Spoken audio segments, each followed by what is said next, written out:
बिस्मिल्लाहिर्रहमानिर्रहीम। अस्सलाम वालेकुम व्यूअर्स, मैं खुशामदीद कहता हूँ आपको इनसाइट पर जावेद मालिक के साथ अपने दुबई स्टूडियो से। गुज़िश्ता दिनों जो मुलाकात हुई मनमोहन सिंह साहब और उसके साथ साथ यूसुफ रजा गिलानी साहब, जो दोनों वज़ीर आज़म हिंदुस्तान और पाकिस्तान के थे, उसके बाद मुबस्सिरीन के मुताबिक एक नई अपॉर्चुनिटी क्रिएट हुई है हिंदुस्तान और पाकिस्तान के दरमियान अमन मुज़ाकरात को बहाल करने की। हम जानते हैं कि ये एक अहम मुलाकात थी, इसके पीछे बहुत मेहनत भी की गई। दोनों ममालिक के जो फॉरेन ऑफिसर्स थे, उनके जो ऑफिशियल्स थे, उन्होंने बारहा आपस में इंटरेक्शंस किए और उसके बाद ये मुलाकात हुई। इस मुलाकात में वो जो एक बर्फ थी, जो अगर हम ये कहें कि मुंबई इंसिडेंट के बाद वो बदस्तूर कायम थी, सर्दी आ गई थी दोनों ममालिक के रिलेशंस में, वो बर्फ पिघली और हमने देखा कि अब पीस प्रोसेस की तरफ प्रोग्रेस शुरू हुई। कंपोजिट डायलॉग प्रोसेस और इसके साथ साथ जामे मुज़ाकराती अमल जो है, इसका बहाल होना खित्ते के लिए इतना ही अहम है जितना कि रीजन के साथ साथ पूरी दुनिया के लिए। क्योंकि हम जानते हैं कि जब तक ये दो ममालिक जो कि बरे सगीर के अंदर अहमियत रखते हैं आपस में बेहतर ताल्लुकात उस्तवार नहीं करते, हमारे मुल्क के लोग भी और हिंदुस्तान के मुल्क के लोग भी जो है उनके दरमियान प्रोग्रेस नहीं होगी। क्योंकि हम जब अपनी तवज्जो रखेंगे ऑन हीटेड डिस्कशंस तो हम प्रोग्रेस की तरफ तवज्जो नहीं कर सकते। खुसूसन हमारे जो डिफेंस बजट्स हैं वो इतने ज्यादा हैं कि हम अपनी एजुकेशन के ऊपर, हेल्थ के ऊपर उतना स्पेंड नहीं कर सकते जितनी हमें करनी चाहिए। ये जो गोल्डन अपॉर्चुनिटी आई है, इसको मुबस्सिरीन किस तरह से देख रहे हैं, ये हमारे प्रोग्राम का आज का टॉपिक है। और हम चलेंगे इस वक्त हिंदुस्तान, वहां पर हमारे साथ लाइन पर है राजीव शुक्ला जी, जो कि राज्य सभा के रुकन भी हैं और उसके साथ साथ मीडिया से मुंसलिक रहे हैं। उनका कांग्रेस पार्टी से ताल्लुक है। इस वक्त मेरे साथ लाइन पर है नई दिल्ली से। आदाब राजीव शुक्ला जी। आदाब जावेद जी। मैं चाहूंगा आपसे पूछूं शुक्ला साहब कि जो ये हमारे वज़ीर आज़म के मिलने के बाद एक अपॉर्चुनिटी क्रिएट हुई है कि हमारे दोनों ममालिक के दरमियान एक दफा फिर कंपोजिट डायलॉग प्रोसेस बहाल हो सके, हिंदुस्तान किस तरह से देख रहा है इस डेवलपमेंट को?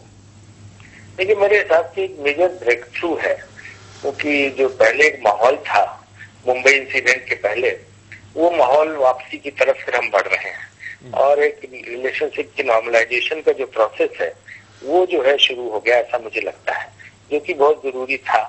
और वो एक बीच में अटकाव ऐसा आ गया जिसकी वजह से रुक गया था। तो अभी जो है पहले जो प्रेसिडेंट के साथ पाकिस्तानी सदर और हिंदुस्तानी वजीर आजम के दरमियान जो बात हुई और उसके बाद जो है सेक्रेटरी, फॉरेन सेक्रेटरी लेवल पे जो बात हुई, उसके बाद ये तीसरा ही स्टेप है जब दोनों मुल्कों के वजीर आजम की मुलाकात हुई है। तो ये अपने आप में मैं तो इसको बहुत ही इम्पोर्टेंट डेवलपमेंट मानता हूँ। और हमारे जो वजीर आजम, उन्होंने बहुत पहले कहा था कि Indo Pak relation is an accident prone journey. तो दोनों मुल्कों का इंश्योर ये करना चाहिए कि आगे कोई एक्सीडेंट ना हो इस रिलेशनशिप के लिए, क्योंकि हम उसमें क्या होता है कि हम तकरीबन 10 किलोमीटर का रास्ता तय करते हैं और फिर कोई एक्सीडेंट हो जाता है, फिर हम वापस पहुंच जाते हैं। तो जो जितना एफर्ट है दैट गोज इन वेन, वो एफर्ट पूरा हमारा खराब हो जाता है। तो इसलिए कोशिश यही रहनी चाहिए कि कहीं कोई ऐसा हादसा, कोई ऐसी बात ना हो जिसकी वजह से जो शुरुआत एक होती है ताल्लुकात को मजबूत करने की, वो जो है बीच में अटक जाती है। कुछ जो एनालिस्ट हैं और जो मुबस्सिरीन हैं वो ये भी समझते हैं शुक्ला साहब कि देखिए, क्योंकि प्रोसेस इतना अहम है, इतना इंपॉर्टेंट है कि खुदा ना खास्ता यकीनन कि वहां पे ऐसे वाकयात नहीं होने चाहिए, ना पाकिस्तान में होने चाहिए। लॉ एंड ऑर्डर के, टेररिज्म का शिकार पाकिस्तान खुद भी है, ना ही हिंदुस्तान में होने चाहिए। लेकिन खुदा ना खास्ता अगर ऐसा होता भी है तो क्या हमें एक रिजॉल्व करने की जरूरत है कि हम जो हमारा डायलॉग प्रोसेस है उसको नहीं रोकेंगे? वही ये जो आज जो कुछ हुआ है, ये उसको उसी नजरिए से आपको देखना चाहिए। इन सब के साथ साथ ये बात जो है आगे बढ़ा के बातचीत की जो हमारी राह थी पहले, वो जो चल रही थी वो बंद हो गई तो फिर से खुल गई है। मैं उसको ऐसे इस तरह से देखता हूँ। और इसके अलावा एक जो बड़ा इम्पोर्टेंट एक डेवलपमेंट है वो ये है कि हमारी तरफ से दहशतगर्दी पे एक स्टैंड लिया हुआ था कि जब तक दहशतगर्दी का मसला नहीं हो जाता तब तक हम बात नहीं करेंगे। आपने कश्मीर को लेके एक ये किया हुआ, तो ये जो बात है कि भाई हमारी बातचीत चलती रहेगी, तमाम दूसरे ऐसे मुद्दे जिनको लेके हम आगे बढ़ते रहेंगे, ये न टूटे। ये एक बहुत जो है इम्पोर्टेंट चीज इससे निकल के आई है कि हम जो है कहीं अटक नहीं जाएंगे कि हम सिर्फ अपना खूंटा गाड़ के बैठे हुए हैं कि हम उससे नहीं हिलेंगे।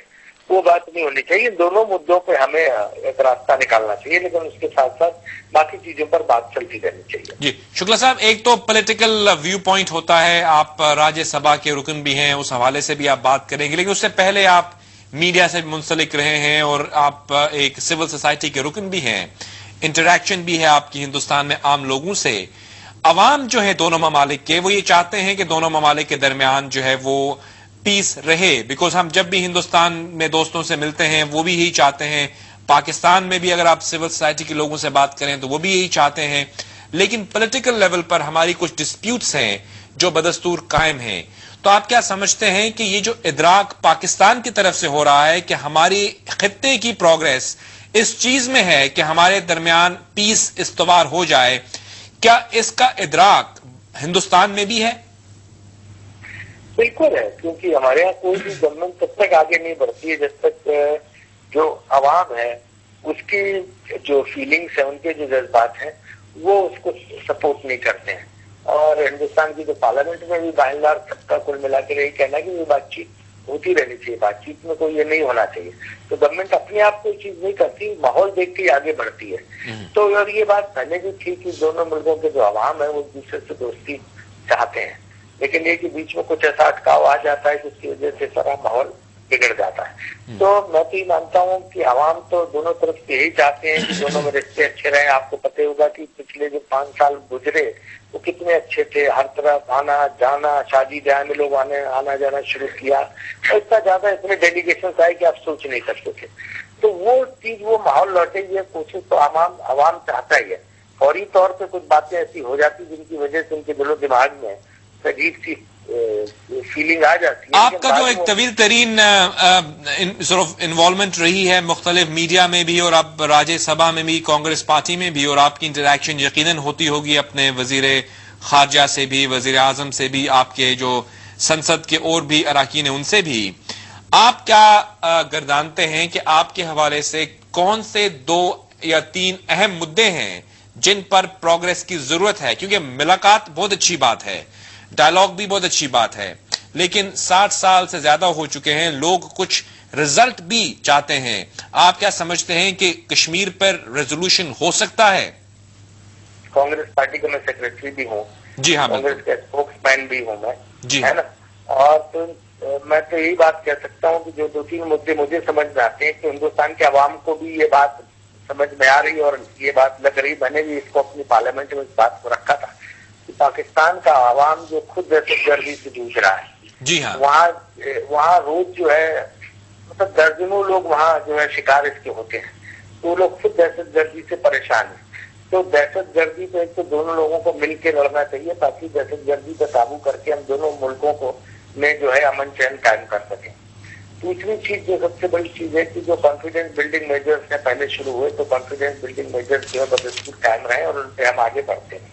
तीसरी मुझे लगता है कि दोनों से ज्यादा मिलकर जो सबसे बड़ी चीज है कि दोनों मुल्कों के बीच में अगर ट्रेड शुरू हो तो काफी कुछ चीजें ऐसी हैं जिनका हमें बड़ा नुकसान होता है कि जो हम इधर उधर से लेते हैं वो चीजें। मैं ये चाहूंगा आपसे ये भी पूछूंगे, देखिए हमारे जो माजी के प्रेसिडेंट थे मुशर्रफ साहब, उन्होंने भी बहुत कोशिश की कि जो है ग्रिड लॉक वो टूटे, स्टेटस को से हटके भी उन्होंने बात की, कश्मीर पे भी उन्होंने एक डिफरेंट पर्सपेक्टिव रखा। अभी प्रेसिडेंट जरदारी साहब जो हैं इन्होंने भी कहा कि हिंदुस्तान हमें कोई थ्रेट नहीं है, वो परसीव नहीं करते कि वो हमें कोई थ्रेट है, गोया के, और ट्रेड की बात भी उन्होंने की। तो पाकिस्तान की तरफ से तो आती हैं ग्राउंड ब्रेकिंग स्टेटमेंट्स जो ये इजहार करती हैं कि हाँ हम जो स्टेटस को से हटके भी बात करना चाहते हैं। क्या हिंदुस्तान भी ये जानता है कि हम out of the box solution की जरूरत है इस वक्त? स्टेटस को पे अगर कायम रहेंगे तो मामला आगे नहीं बढ़ेंगे।